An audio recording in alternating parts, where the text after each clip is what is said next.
Hello everyone, Mr. Lee here. In this video, we are going to go over how to solve work problems, but this time we're going to look into the forces that are at angles. So this is work with 2D forces. Alright, so I think the best way to approach anything with physics is with a quick little example.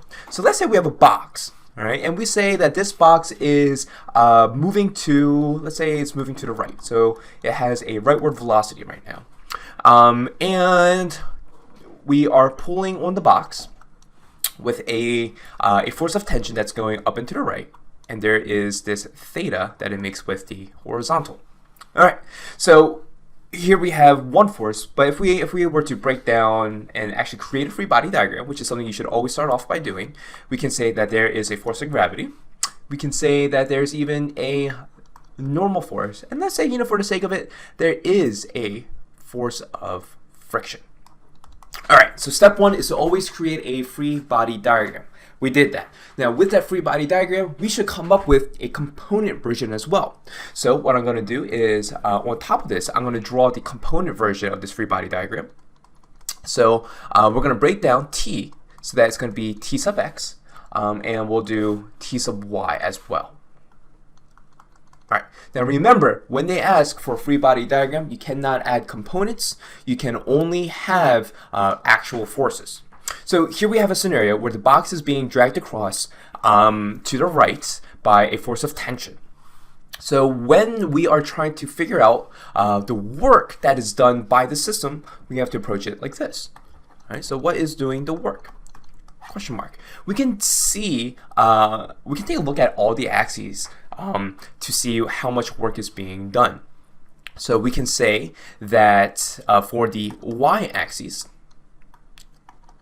there is no work being done. Well, that was easy. Well, you might be thinking to yourself, Mr. Lee, why is there no work being done in the y-axis? Well, simply put, if you remember, the equation for work is the force times the displacement.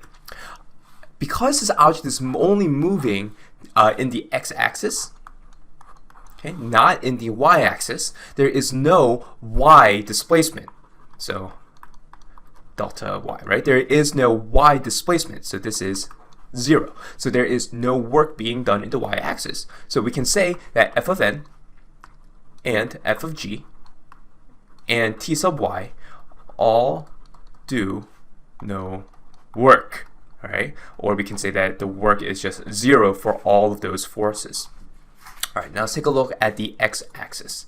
So in order to see how much work the x-axis is doing, let's see, x-axis, we have to see which forces are in the x-axis. So let's do t sub x first. If we know that work is force times delta x, and we know that t sub x is the force, so we can say work is t sub x times whatever the displacement is of that object. Okay, we don't know, you know, how what the displacement is, but you know, if the problem gave it to you, we will put that in. But we could break this down even more, because we know that t sub x is adjacent to that angle. Now if you remind yourself, remember, anything that is adjacent, we use the cosine of theta times the displacement, and always the hypotenuse goes out in the front. So if we wanted to know how much work the horizontal tension does, we would use this equation right there for this scenario. Now, what about the force of friction? Well, we would say work is equal to force times the displacement, and we can say work is equal to, if we're looking for the force of friction, we would say force of friction times the displacement. Now, here's something to keep in mind.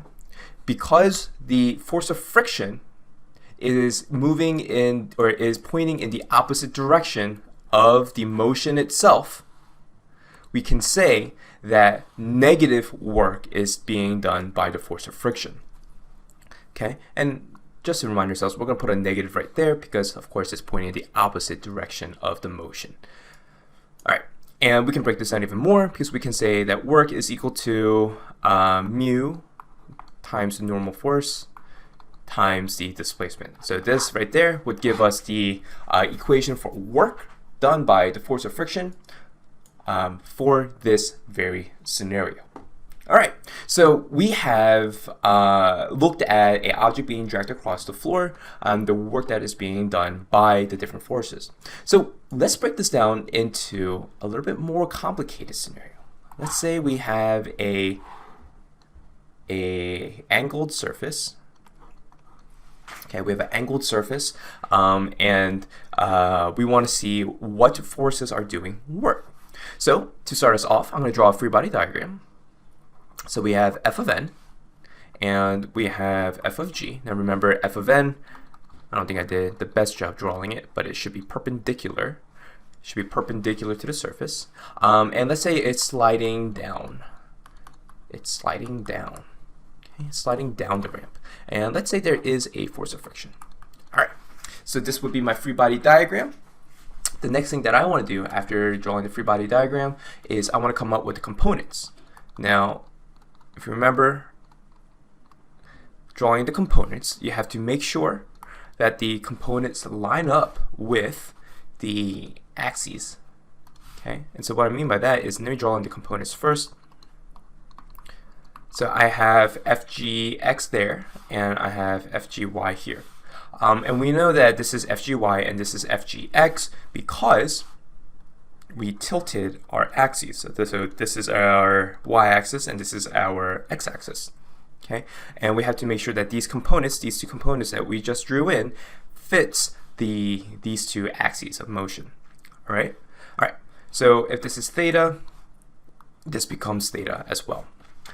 So if this object is sliding down the ramp and we want to see what forces are doing the work,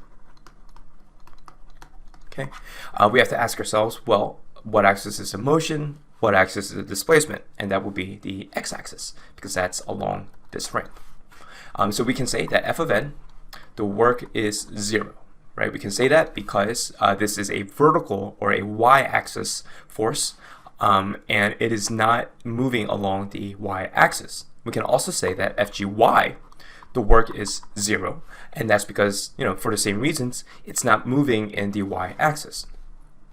So if we were to take a look at the force of friction, okay, work for the force of friction, whatever the ramp's, the length is that is sliding down, we could use this equation. With a little caveat, because the object is sliding down the ramp, okay, and the force of friction is pointing to the right, we will say that this will be the negative force of friction, so that we can, at the end, have negative work, okay? And the other thing that we can look at is right here, FGX. FGX is pointing along the x-axis, and because it's pointing along the x-axis, we can say that that force is also doing work. Now, I know that it's pointing to the left, and usually we say that anything that is pointing to the left is negative. However, in this case, because it's sliding or it's pointing down the ramp, we say that FGX is positive because it's going to do positive work. All right, so we can break this down if you want, because here we have the theta and theta opposite of FGX. So anything that is opposite, we say it's going to be the sine of theta.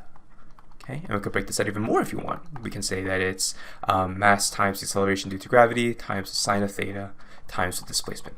So this is how we can come up with the work equation for FGX, and this is the work equation for the force of friction for this scenario. All right, so it's just like that.